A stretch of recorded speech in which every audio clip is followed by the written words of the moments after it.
Hi guys, welcome back to my channel.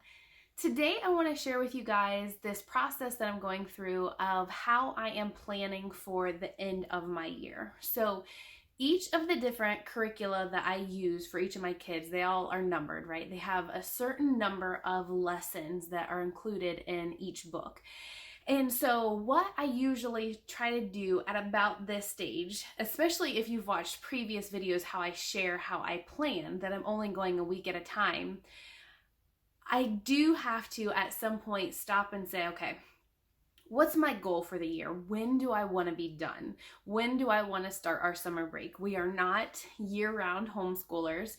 Of course, we have certain things that we continue throughout the summer. We do lots of read-alouds and reading, and we do some writing through maybe more non-traditional, curriculum. But we don't do, scheduled out lessons all year round. We do take a summer break. So with that in mind, I have this idea, okay, when do I want to start our summer break? And how does that align with how many lessons that I have left? So about this time, February, March, is when I really sit down, and if you are a planner like me, this might be a good idea for you as well, to gather up the different books that you're using for all your kids, especially if you find that they're kind of all over the place. Maybe you have one kid who is really far down the line in one book, and maybe you have another kid who is not as far. And you kind of trying to gauge, okay, where do I want to be? Where do we need to be? And you're trying to figure that out. Now, if you're a year-round homeschooler, or maybe you finished a curriculum already and you've started into the next year, and that's just how you're doing it, no biggie. Like, that works for you. One of the things that I use as my gauge is that we do try to finish a math curriculum in each academic year. And that's usually my goal. I know I've shared before that there are some things, especially my younger kids who use Abeka for language arts, they have a ton of lessons.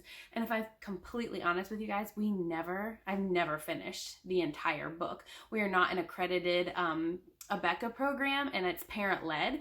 So I think they might have like 170 or 180 lessons. And so while a lot of states require that you have 180 days of school, we are getting our 180 days, but we also factor in our days of field trips and co-ops and things like that. So 180 days of book work just doesn't work for our family personally.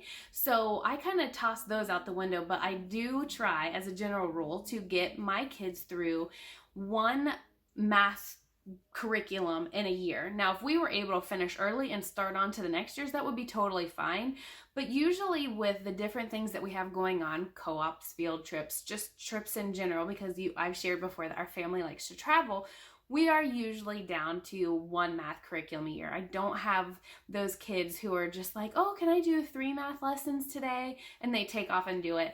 If you have a family or if your family has a child who loves to do that, that is awesome. And, there are times where I wish my kids would just, jump on and be willing to do several math lessons in one day. Unfortunately, that's just not the case. So I just wanted to sit down and share with you kind of how I work through that and give you an example. So I've pulled up my first graders math curriculum. I've shared before. If you haven't watched it, I do actually walk you through what a lesson looks like for going through Saxon Math 2 with my first grader. So if you're interested in that, you can watch that video. But what I'm sharing with you is right now is just how I'm going to figure out what I need to accomplish for the rest of the year. So, at this point, we are on lesson 77, and if I flip to the back, you're actually going to see that in this math curriculum, we have, let's see here, 132 lessons. So if I have 132 lessons and I'm on lesson 77, then I figured out the math. I have 56 days left of math, or 56 lessons of math left. And so I actually stopped and looked at the calendar, and I figured out, okay, based on what we have left in our school year, we have 13 weeks of school left, and that's minus a couple of trips that I've already factored in. We are going to be gone for 2 weeks, and so I've already taken out those 2 weeks out of our time frame. So based on when I want to get done and where we are, I have 13 weeks of school left and I have 56 math lessons to accomplish. So when I take 56 math lessons and I divide it by 13, it's showing me that I need to finish and accomplish about 4.3 lessons a week.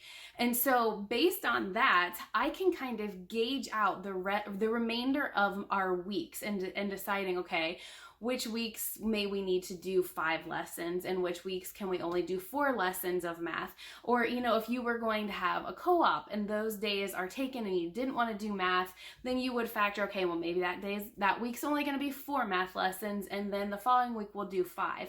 Or however you need to make it work, you can kind of back your way in and see based on when you want to end and how many lessons you have to kind of plan out, generally speaking, for the remainder of the year. Now, I will say I have not gone through my binder, right? I've shared how I plan 1 week at a time.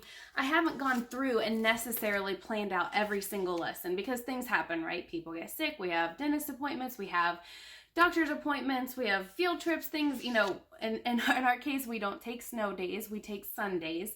I'm not a big snow person, but when we get some of those first really nice warm days and we've been stuck inside because of the snow for so long, I can tell you we might want to take some of those days off and just go to the park and hang out with some friends.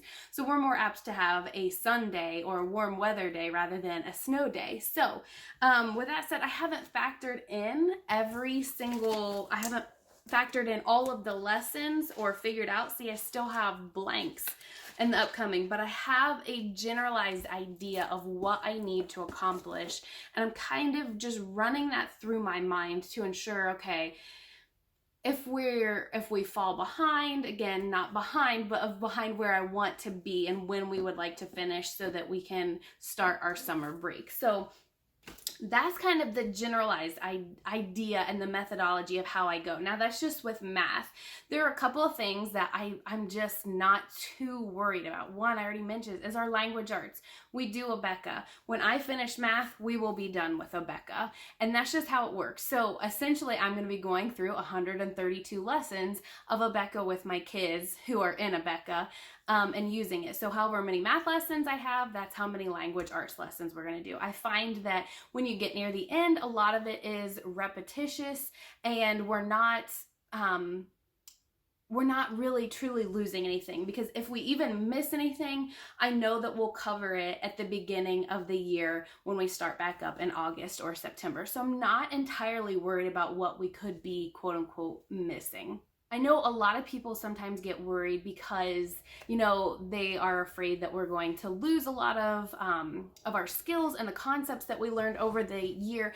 And while I have seen that in practice where we do sometimes forget some of the things, I will say that my kids are pretty good about just naturally keeping up some of the skills that through the summer. So while we may not be doing a formal writing worksheet or, copying letters or copying in cursive or doing things like that, we are writing to pen pals and we are writing postcards when we travel to grandparents and to friends and just writing letters in general to our friends. We're trying to teach them this old school method of communication. Not everything has to be in a text message or FaceTime, but we can write letters. So they do, write some stories or comics books that they've written in the past. So they are still working on these writing skills over the summer. It just looks a little bit different. So while we may not finish the entire curriculum, I am confident that my kids are still learning, still working on those concepts, even when we're not, finishing the very last lesson in a curriculum. As far as spelling goes, I know that spelling is just a constant learning ability. I mean, I know that even I could benefit from doing some general spelling, practice. I don't know how to spell every single word there is out there, and there are still some words that I still struggle with even as an adult.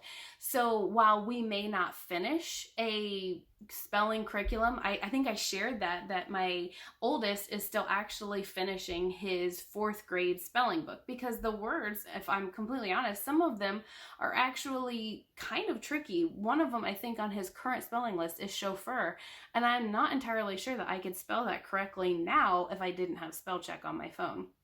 So I'm totally guilty of sometimes when I don't know how to spell a word of doing the voice to text and saying the word in it so it automatically pops it up. So if you ever have trouble, use that as a tip, because I totally use that sometimes. I'm not the best speller. So I think that, not finishing a spelling curriculum is totally okay, because you can just pick up right where you left off. You can work on the skill over the summer if you want. If you want to take the summer off, that's fine. Pick up where you left off and finish the curriculum. So I'm not super strict about having to finish the spelling curriculum either.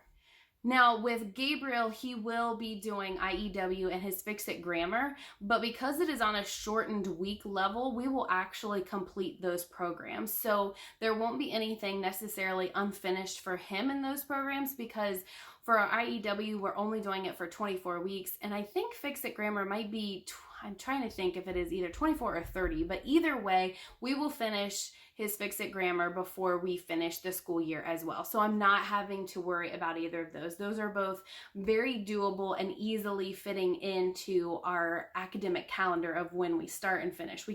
We're not forced to, squeeze in lots of things in a week just to make sure that we finish by a certain date. Now, I've shared before that, with our science and our history, we're not necessarily following any curriculum. We're reading books, and we're just creating lots of discussion. We're creating journals where we're just documenting the things that we're learning. We're drawing about them. We're writing about them.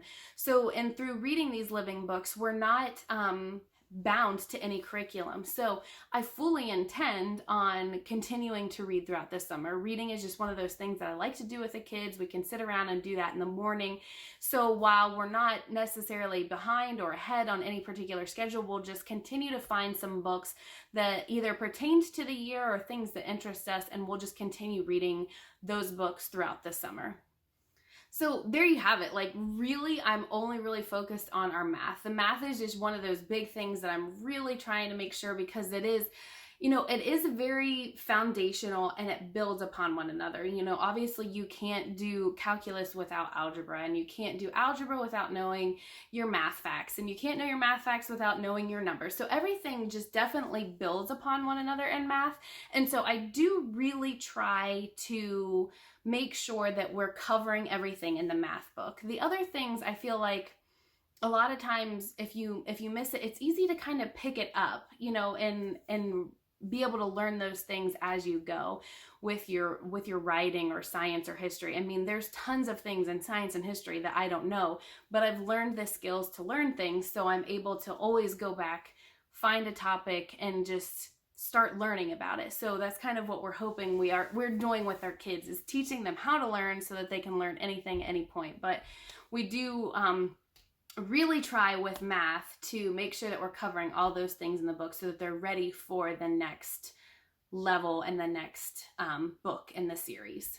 So while this is a time where I am starting to figure out, okay, if this is the goal of my end date and these are how many lessons I need to do, and I kind of am getting this rough idea of what I need to accomplish in this amount of time, it's also a time of where I'm kind of starting this reflection period in my mind, as well as planning for the next year. I'm kind of taking a look at what we did this year and what worked and what didn't. So I'm kind of determining at this point if we have anything that we need to change, or if there is a different trajectory, a different path that I need to take with any one of my kids in any one of their subjects. So we've been kind of reflecting and talking about the things that have been working. And while I do think that there are a couple of things that I intend to change for this upcoming year, which I hope to be getting our curriculum choices for next year in the next couple of months for you guys. But while I have a couple of things, for the most part, I kind of adhere to the rule of if it ain't broke, don't fix it. We have several things that, there might be something that could be slightly better, but for the most part, my kids are learning. They're not really complaining too much. They're progressing, they're learning, they're showing that they're grasping these concepts.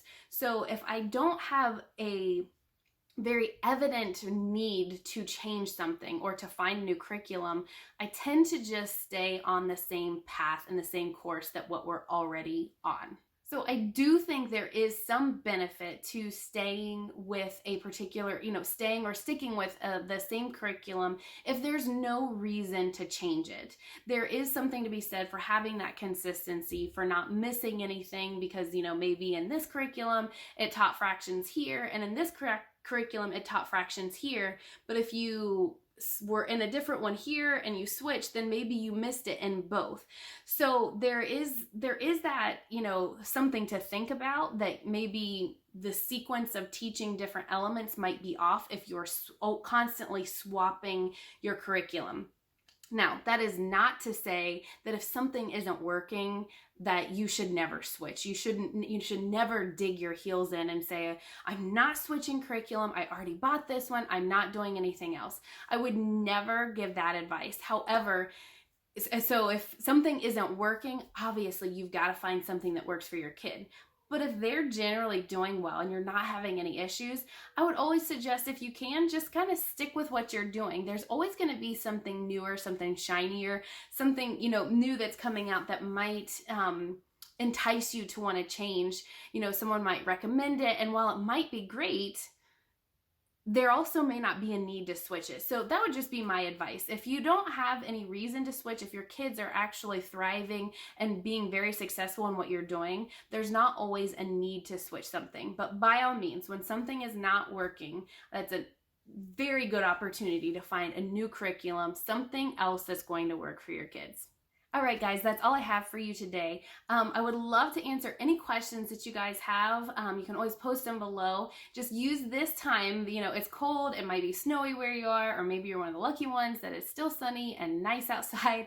But regardless, take this time to maybe take a few moments to really reflect on your year. What works, what didn't, what needs to be changed. Maybe even take a few minutes, figure out what is your goal? What's the date for when you would really like to start your summer vacation? Start kind of doing the math, backing into figuring out what you need to accomplish to be able to reach your goal. And I wish you guys the best of luck as you're figuring out and you're coming to the end of your school year. And until next time, guys, have a blessed day.